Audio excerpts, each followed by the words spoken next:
Right ma'am. तो beautiful discussion around TMJ। Ma'am moving forward, आप बताओ, इसमें आपने एक बात करी थी FMR, राइट? आजकल बहुत सुनते हैं कि FMR के केस है जी, FMR आपका ट्रीटमेंट होगा। तो ये थोड़ा सा तो आपने बता ही दिया TMJ में, थोड़ा और इलेबोरेटिव वे में कि व्हाट इज क्यों जरूरत पड़ती है इसकी ओके, और क्या है? FMR इज बेसिकली कि आपके दांत में कोई प्रॉब्लम है, घिस गए हैं, लाइक डिसकलर्ड है, कुछ भी है, फ्लोरोसिस है, डैमेज्ड है, तो हम पूरे मुंह में कैप दे देते हैं, लाइक ऊपर दांतों में भी और नीचे दांतों में भी, to restore its function and aesthetics, कि कम भी हो वधिया तरह करन ते देखन च भी सोने लगन। तो उसमें क्या होता है, हम पहले वही सेम स्कैनिंग करके आपके मुंह की आपको फाइनल रिजल्ट दिखा देंगे कि हम अपनी आपकी इतनी बाइट लेनी पड़ती है, उसमें कितना इंक्रीज करना है। तो बहुत कॉम्प्लेक्स प्रोसेस है वैसे तो। तो Yes, it took you 10 years to learn. It is a complex procedure.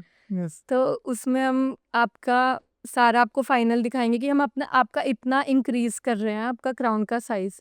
तो हम देखेंगे और इतना इंक्रीज करने के बाद आपके TMJ में कोई स्ट्रेस तो नहीं आ रहा, पेन तो नहीं हो रहा, डिस्कम्फर्ट तो नहीं आ रहा।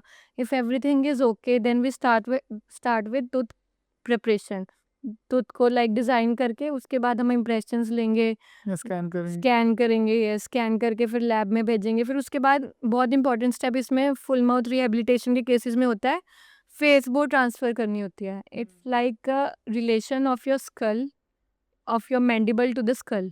तो अच्छा, वो आपका मैंडिबल स्कल के साथ किस कैसे रिलेशन में, relation में है? ऐसे ऐसे ऐसे किस रिलेशन में, that is very important. Okay. तो वो फेस बोन ट्रांसफर होता है, वो बहुत कॉम्प्लेक्स इंस्ट्रूमेंट है। जैसे है ना, वो वाइड व्यू आर्टिकुलेटर आता है, वो US से आता है, तो उसमें हम सारा फेस बोन ट्रांसफर करते हैं। Then we again send that to the lab, वो रिकॉर्ड्स को हम लैब भेजेंगे।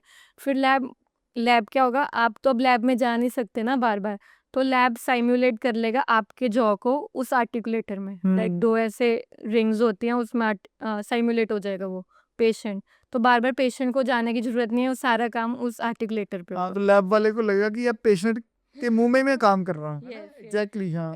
इससे क्या होता है, थोड़ा एक्यूरेट हो जाता है सारा प्रोसीजर। जो आपके मुंह में बाइट आ रही है, एक्लूजन आ रही है, जैसे दांत मिल रहे हैं जिमें मूछ, उदा ही आर्टिकुलेटर से मिल रहे होंगे, तो बहुत एक्यूरेट रिजल्ट्स आते हैं उससे। तो वो हम सारा करते हैं, ऑब्वियसली एडवांस भेजा, फिर वहाँ से आएगा हमें, फिर पेशेंट को दिखाएंगे कि ठीक है आपको अच्छा लग रहा है, तभी उसके बाद भी सीमेंट इट।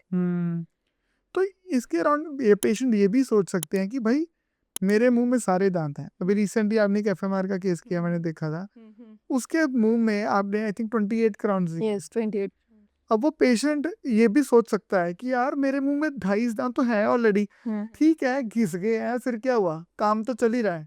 आप बोले 28 दांतों में क्राउन लगा दिए। मतलब एग्जैक्टली स्टिल क्यों लगाए क्राउन? क्या होता अगर वो नहीं कराता तो? अगर वो नहीं कराता, पहले आपके दांत इतने से इतने रह गया, अब आप उसको ओवर यूज करे जा रहे हो, पहले बात तो वो और घिसते रहेंगे, एक लेवल आएगा वो बोन तक ही आपके रिड्यूस हो जाएंगे, फर्स्ट थिंग। दूसरी थिंग इज आपका जो वर्टिकल डायमेंशन, जैसे अब मैं नॉर्मल रेस्ट पोजीशन पे बैठी हूँ, तो मेरा ऐसा इतना लेंथ होता है जैसे हम मेजर करते हैं, तो आपका ये कोलैप्स्ड हो जाएगा सारा। तो ये ऐसे करते हैं, करते ही है, हाँ, क्योंकि उनकी वर्टिकल डिमेंशन डायमेंशन कम हो जाती है उनकी, एस्थेटिक सफर करेंगे। बिल्कुल एस्थेटिक फंक्शन भी, आपके TMJ में पेन होनी शुरू हो जाएगी, TMJ में पेन आएगी, सारा पेन सिर पे रेडिएट होगा, हाँ। बैक पे रेडिएट होगा। तो बहुत इंपॉर्टेंट है, अगर आप, पहली बात तो हमें पहले उसकी इटियोलॉजी देखनी कि आप ऐसा हो क्यों रहा है, हाँ। उसको डील करके उसके बाद हम आगे शुरू करेंगे FMR या जो भी इंडिकेटेड है प्रोसीजर है। और गाइस यहाँ पे डॉक्टर समझा, correct me if I am wrong, कि अगर पेशेंट, ये वाला पेशेंट जिसकी जिसकी जनरलाइज अट्रीजन हो रही थी, मतलब जनरलाइज सारे दांत घिस रहे थे उसके मुंह में, अब ये पेशेंट ने काम नहीं करवाया FMR का, ठीक है, दांत उसके पूरे बोन लेवल पे आके दिखना बंद हो गया, दांत दिखने बंद हो गए, बोला नहीं जा रहा, खाया नहीं जा रहा। अब ये पेशेंट जब इवेंचुअली आएगा, मेरे को दांत चाहिए, हम इसको कर लेंगे इम्प्लांट लगा, अब इम्प्लांट भी इस केस में फेल हो जाएंगे, बिल्कुल बिल्कुल, क्योंकि लोड तो उसको कितना ज्यादा। अरे भाई, जो भगवान ने दांत बना के भेजे थे वो आपका लोड नहीं सह पाए, एंड आप बोलो कि इम्प्लांट करा लूंगा। हम तो हैं, मेरी स्पेशलाइजेशन इम्प्लांट्स करने की ही है, बिल्कुल, लेकिन बट वो कितना आपके लिए नॉन ट्रॉमेटिक प्रोसीजर हो सकता था अगर आप FMR करवा लेते टाइमली, आपको ज़रूरत ही नहीं पड़नी थी इम्प्लांट्स की, आपको एक चीज़ कहते हैं prevention is better than cure like पहले ही ਉਹਨੂੰ प्रिवेंट करोगे वो इन्ना किसी ही ना हड्डी तक घिस ही ना देयर इज़ जाए one more saying is less treatment is better than mono right? मतलब पहले तो प्रिवेंट करो, प्रॉब्लम आए ना। कि क्यों आ रही है अगर हो गया तो भाई कम ट्रीटमेंट से भी ठीक हो सकता है। बिल्कुल बिल्कुल इवेंचुअली इतनी एडवांस साइंस हो गई है। जैसे अब मैंने ब्लैक डॉट देखा अपने टीथ में जब वो रूट पूरा पल्प तक पहुंचे नसों तक पहुंचे उससे पहले उसको फिल फिर करा करा लो लो, हाँ। रूट केनाल तक पहुंचे ना फिर रूट केनाल आएगी फिर कैपिंग देन पेशेंट्स को लगता है इतना खर्चा हो रहा है इतना खर्चा हो रहा है यस। और जो हमने ये बात करी थी ना पहले कि ये जो टीएमजे जॉइंट की प्रॉब्लम, टीएमडीज की बात करी थी, अगर ये पेशेंट अपना पहले टाइमली ट्रीटमेंट कराए तो उसको भी ऐसी प्रॉब्लम आएगी ही नहीं।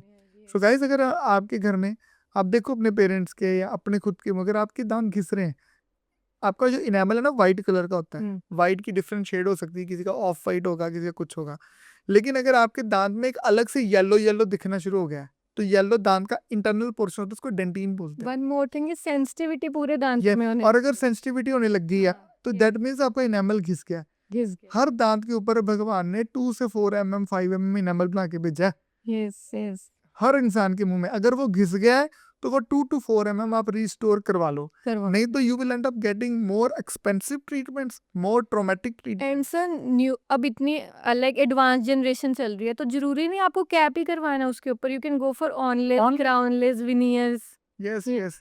अरे तो बताओ ना क्या है, ये मेरा नेक्स्ट क्वेश्चन था। फिर ये बताओ ऑनलेस क्या है, मतलब एक तो क्राउन सुना हमने, ये ऑनले ऑनले क्या है? I tell you one thing crown में क्या है जैसे हमारा कोई दांत है उसकी 4 साइड्स होती है मीजियल डिस्टल बक्कल लिंगुअल या पैलेटल तो हमें क्राउन के लिए चारों साइड से उसको डिज़ाइन करना पड़ता है लाइक थोड़ा कट करना प्रिपरेशन करनी पड़ती है क्राउन की तुत की बट उसके बाद हम क्या करते हैं 360 डिग्री क्राउन होता है वो पूरा चारों साइड कवरेज हो से गया। yes. यस। अब हमारे ऑनलेस विनियर्स में क्या होता है विनियर्स में क्या होता है बस हम एक सरफेस को घिसा रहे हैं लाइक बाहर वाला सरफेस जो दिखता या है। जो दिख रहा है जो एस्थेटिकली अच्छा लग रहा है हाँ। ठीक है उसको हम थोड़ा सा कम कर रहे हैं और बिल्कुल थिन सा शेल लेके आपको बॉन्ड कर देंगे सेकंड इज ऑनले ऑनले में क्या है कि सिर्फ आपका जो अक्लूजल सरफेस है जो जेड़े दांत आप मिलाते हैं उत्ते वाले सरफेस ਨੂੰ ही आप कवर करांगे थल्ले वाले सरफेस जो तुत का पार्ट गम के पास है उसको कुछ कवर नहीं करेंगे इन कॉन्टैक्ट्स भी नहीं छेड़ेंगे आपके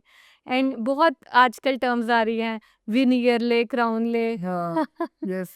दैट आल वो सारे कंजर्वेटिव ट्रीटमेंट्स हैं मतलब 360 डिग्री कट करने की जरूरत करने भी नहीं है, जितना दांत के पोर्शन को हमें मिनिमम चाहिए हम वो लिथियम डाइसिलिकेट से वो बना आई देंगे। टेल यू वन थिंग कई पेशेंट्स डरते हैं कि मेरा सारा दांत किसना पैना है सारा दांत घिसाओगे तो ਉਹਨਾਂ ਲਈ ਬਹੁਤ ਵਧੀਆ ਆਪਸ਼ਨ ਹੈ ਕਿ थोड़ा ਜਿਹਾ पार्ट ऑफ टीथ जो कि घिस गया उसी को रिस्टोर करवा लो बाकी किसी को टच मत करवाओ आजकल तो इतने एडवांस मटेरियल्स आ रहे हैं एडवांस सीमेंट्स आ रहे हैं हमारे हाँ। जिसके साथ लाइक वो निकलेगा ही नहीं इतनी जल्दी अच्छा, ये भी एक फनी क्वेश्चन है। पेशेंट बोलते हैं इन्होंने फेविक्विक ना जोड़ोगी।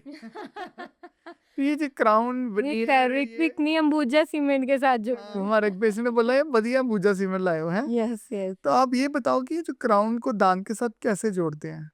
सर क्राउन दो तरह के सीमेंट्स कहते हैं हम बेसिकली उनको दो तरह के सीमेंट्स होते हैं पहले तो हमने जो दो तरह के कैप्स थे टेम्परेरी कैप को लगाने के लिए टेम्परेरी सीमेंट्स होते हैं और जो परमानेंट कैप को लगाने के लिए परमानेंट सीमेंट्स होते हैं हमारे यहाँ सिंह डेंटल केयर पे हम बेस्ट ब्रांड्स यूज़ करते हैं whether it is of GIC resin cement RMGIC जो भी हम मटेरियल यूज़ कर रहे हैं बेस्ट कंपनी आइवोक्लार GC 3M सारा उसी का यूज़ कर रहे हैं तो GIC है जो बेसिकली तुद को केमिकली बॉन्ड कर रहा है दांत को हमारे साथ लाइक कैप को दांत के साथ केमिकली बॉन्ड कर रहा है सेकंड इज उसमें मॉडिफिकेशन हुई रेजिन इन्फिल्ट्रेशन हुई जिससे कि स्ट्रेंथ GIC की बढ़ गई उसके बाद और एडवांस टेक्नोलॉजी में आ गया हमारे पास रेजिन सीमेंट जो कि बिल्कुल ही बॉन्ड हो रहा है उसके थोड़े कॉम्प्लेक्स टेक्निक सेंसिटिव स्टेप्स हैं हाँ बिल्कुल। यस तो आजकल रेजिन सीमेंट सारे जो हम विनियरले ऑनलेस क्राउनलेस रेजिन तो सीमेंट इतने अच्छे आ गए हैं, वो Yes. बेसिकली बॉन्ड होते हैं दांत, बिल्कुल, जो आपका प्रोस्थेसिस है वो उसके साथ दांत का जुड़ ही गया, जुड़ गया इतना फर्म हो जाता है कि अगर बाई चांस हमें उतारना पड़े तो हम अंबुजा सीमेंट है वो अंबुजा सीमेंट वाला ही जोर जो है वो Yes. लगता है, राइट? चलिए मैम। अच्छा मैम, एक आप मतलब ऐसे भी सिचुएशंस आती हैं, कई बार पेशेंट आते हैं हमारे पास, है ना, एंड पेशेंट्स बोलते हैं हमें फिक्स दांत लगवाने हैं, एंड वो उनका मेडिकल फिटनेस ऐसा नहीं है कि हम उसको इम्प्लांट्स लगा सकें, and they will and end up getting dentures only. Yes. तो let's talk little bit about dentures also कि पहले तो ये सुनते थे कि ये डेंचर्स की क्या लाइफ होती है, पहले वो ग्लास में रखते थे, ऐसा बहुत भी लोगों ने सुन रखा है, राइट? तो टूट जाते हैं, दांत घिस जाते हैं, ये सारी चीज़ें डेंचर्स के अराउंड है। तो थोड़ा डेंचर्स के बारे में आप ओवरव्यू बताओ और क्या एडवांसमेंट जो है वो डेंचर्स से की एडवांसमेंट ਜਿਹੜੀ हो गई हुई है। ओके, बेसिकली डेंचर पे मूव करने से पहले I tell you one thing, अगर आपके मुंह में कोई दांत रिमेनिंग है, कोशिश करो कि उसको बचाओ पहले। हाँ लाइक डेंचर हम ओवर डेंचर्स देते हैं, दांत टूथ सपोर्टेड डेंचर्स भी दे सकते हैं, जरूरी नहीं कि सारे दांत। जब आपको भी पता है, जब हम दांत निकाल लेंगे तो बोन रिजॉर्प्शन बहुत ज्यादा, हड्डी बहुत थल्ले जानी शुरू हो जाती फेस चाहिए, हाँ। है। यस, रिजॉर्प्शन बहुत ज्यादा होगी और विद एज वो बढ़ती ही रहेगी। तो पहले अगर आपको कोई मुंह में दांत है तो उसको बचाने की कोशिश करो, उसके ऊपर ओवर डेंचर दे दो, टूथ सपोर्टेड ओवर डेंचर, जैसे हम देते हैं कि दांत को बचा के उसकी रूट कैनाल करा के कोपिंग्स दे के ऊपर डेंचर दे दिए। इसका मतलब ये है कि अगर पेशेंट के मुंह में 2-3 दांत हैं तो उसको डेंचर लगाने के उनको निकालना नहीं है, हाँ, वो क्योंकि ओवर डेंचर लगवा सकता है। ओल्ड ओवर, सेइंग है preservation of what remains, yes उसको करना ही चाहिए। यस, ओके, तो ओवर डेंचर लगा सकता है, yes okay yes fine. Yes, over dentures उसके बाद ठीक है, कंप्लीटली डेंचरलेस है, कोई मुंह में दांत नहीं है, ਤਾਂ ਉਤਾਰਨ ਕੱਢਣ ਵਾਲਾ ਬੀੜ ਜੇ ਇੰਪਲਾਂਟ ਇੰਡੀਕੇਟਡ ਨਹੀਂ ਹੈਗੇ ਤਾਂ ਉਹਦੇ ਵਿੱਚ ਕੀ ਹੁੰਦਾ ਹੈ, ਉਸਕੇ ਵੀ 4-5 ਸਟੈਪਸ ਹੋਤੇ हैं।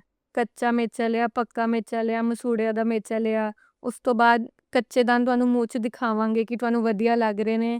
हमने सारा एक सेंट्रिक रिलेशन होता है, उसको चेक करना होता है। जैसे भगवान ने हमारा TMJ को पोस्टीरियर मोस्ट पोजीशन पे रखा है, वैसे ही हमने उसको रिकॉर्ड करना है, वो सही आया है। पेशेंट को भी दिखा दिया कि हाँ देख लो, आपको देखने में अच्छा लग रहा है, कोई प्रॉब्लम तो नहीं लग रही, कलर ठीक है, शेप ठीक है, देन उसके बाद हम उसको फाइनल करते हैं। तो इसमें भी बहुत एडवांसमेंट आ गया, आजकल अनब्रेकेबल डेंचर्स आ गए हैं। अच्छा, टूटते नहीं है। यस, जैसे अब मैंने आपको 5 स्टेप्स बताए, हर स्टेप में एक मॉडिफिकेशन है और वो एडवांस बन गई। जैसे आजकल बहुत इम्प्रेशन मटेरियल्स में मॉडिफिकेशन हो गई है, तो वो अल्टीमेटली डेंचर्स बेटर फिट हो रही है, रिटेंशन बेटर हो रही है, स्टेबिलिटी बेटर हो रही है डेंचर्स की। उसके बाद टीथ, बहुत तरह के दांत होते हैं, लाइक एक होते हैं 100 रुपए के भी मिल जाते हैं, एक होते हैं अच्छे आइवोक्लार के, यूरोपियन ब्रांड है जो, तो उस सब में मॉडिफिकेशंस आई है। और अल्टीमेटली डेंचर बेस्ड मटेरियल जिसे आप अपना दांत बनने हैं, लाइक डेंचर बनना है, वो कौन से मटेरियल का है, लाइक ब्रेकेबल है, वेलोप्लास्ट वेलप्लास्ट मटेरियल का है, ये सब एडवांसमेंट्स हैं। यस, और कुछ कॉमन कॉम्प्लिकेशंस मैम हमारे पास आते हैं, कोई डेंचर वीयर पेशेंट बुजुर्ग लोग ही होते हैं कि अब मैं डेंचर 10 ਸਾਲ ਪਹਿਲਾਂ ਲਵਾਇਆ ਸੀ, ਹੁਣ ਇਹ ਦੰਦ ਘਿਸ ਗਏ ਹੈ, ਹਨਾ? तो उस केस तो ਕੀ ਕਰਨਾ करोगे ਤੁਸੀਂ? फर्स्टली सारा कैसा पेशेंट है, लाइक चल फिर पा रहा है पेशेंट, सब कुछ जज करके इफ हमें लग रहा है कि हाँ घिस गया दांत, तो we give the new set of denture. कि बहुत 10 साल 12 साल के बाद डेंचर मोस्टली चेंज हो जाता है, क्योंकि इम्प्रेशन चेंज हो जाता है, लूज हो जाते हैं नीचे वाले दांत, दांत घिस जाते हैं, तो चेंज करवा लेना चाहिए डेंचर 10-12 साल के बाद। ये 10-12 ਸਾਲ के बाद ਚੇਂਜ ਕਰਵਾਉਣੀ, ਤਾਂ ਉਹ ਅਲਟੀਮੇਟਲੀ ਜਿਹੜੀ ਬੋਨ ਲਾਸ ਆ ਹੋਰ ਜ਼ਿਆਦਾ ਫਾਸਟ, ਕਿਉਂਕਿ ਜਦੋਂ ਡੈਂਚਰ ਹਿੱਲਣ ਲੱਗ ਪੈਂਦਾ ਨਾ, ਉਹ ਜ਼ਿਆਦਾ ਬੋਨ ਲਾਸ ਕਰਦਾ ਹੈ, ਉਹ ਹੱਡੀ ਹੋਰ ਖੁਰਦੀ ਹੈਗੀ ਹੈ। ਸੋ ਅੱਜ ਕੱਲ੍ਹ ਬਹੁਤ ਐਡਵਾਂਸਮੈਂਟ ਹੋ ਗਈ ਹੈ ਡੈਂਚਰਸ ਦੇ ਵਿੱਚ ਵੀ, ਜਿਹਦੇ ਨਾਲ ਡੈਂਚਰ ਦੇ ਟੀਥ ਨਹੀਂ ਘਸਦੇ, ਟੁੱਟਦੇ ਨਹੀਂ ਹੈ। Yes. ਇਵੈਂਚੁਅਲੀ ਬਜ਼ੁਰਗ ਪੇਸ਼ੈਂਟ ਦੇ ਲੱਗਦੇ ਆ, ਬਜ਼ੁਰਗ ਜਿਹੜੇ ਜਲਦੀ ਇਰੀਟੇਟ ਵੀ ਹੋ ਜਾਂਦੇ ਆ, ਹਨਾ? ਤਾਂ ਉਹਨਾਂ ਨੂੰ ਚੰਗੇ ਦੰਦ ਅਗਰ ਲਗਵਾ ਕੇ ਦੋਗੇ। ਔਰ ਇਹਦਾ ਇੱਕ ਹੋਰ ਵੀ ਬਹੁਤ ਐਡਵਾਂਟੇਜ ਹੈ ਕਿ ਜਦੋਂ ਪੇਸ਼ੈਂਟ ਦੇ ਮੂੰਹ ਦੇ ਵਿੱਚ ਟੀਥ ਪ੍ਰੋਪਰ ਹੁੰਦੇ ਆ ਨਾ, ਪ੍ਰੋਪਰਲੀ ਚਿਊ ਕਰਦਾ, ਤਾਂ 50% ਡਾਈਜੈਸ਼ਨ ਤਾਂ ਉਹਦੇ ਮੂੰਹ 'ਚ ਹੀ ਹੋ ਜਾਂਦੀ ਹੈ। ਜਦੋਂ ਅਨਚਿਊਡ ਫੂਡ ਪੇਸ਼ੈਂਟ ਅੰਦਰ ਲੈ ਕੇ ਜਾਂਦਾ ਨਾ, ਉਹਨੂੰ ਐਸਿਡਿਟੀ ਹੁੰਦੀ ਹੈ। ਸਾਡੇ ਬਹੁਤ ਸਾਰੇ ਪੇਸ਼ੈਂਟ ਹੈਗੇ ਆ ਸਿੰਘ ਡੈਂਟਲ ਕੇਅਰ 'ਚ, ਜਦੋਂ ਅਸੀਂ ਉਹਨਾਂ ਨੂੰ ਦੰਦ ਦਿੰਦੇ ਹਾਂ, ਉਹ ਕਹਿੰਦੇ ਸਾਡੀ ਗੈਸ ਦੀ ਗੋਲੀ ਛੁੱਟ ਗਈ, यस, क्योंकि ਉਹਨਾਂ ਦੀ डाइजेशन ਵਧੀਆ ਹੋਣੀ शुरू हो गई। डाइट पे भी वो है ना कि अच्छे से खा पी पा रहे, इरिटेट भी कम होते हैं, हेल्दी भी रह रहे, तो बहुत फैक्टर्स है। Yes, replacement of missing teeth is must. Right right.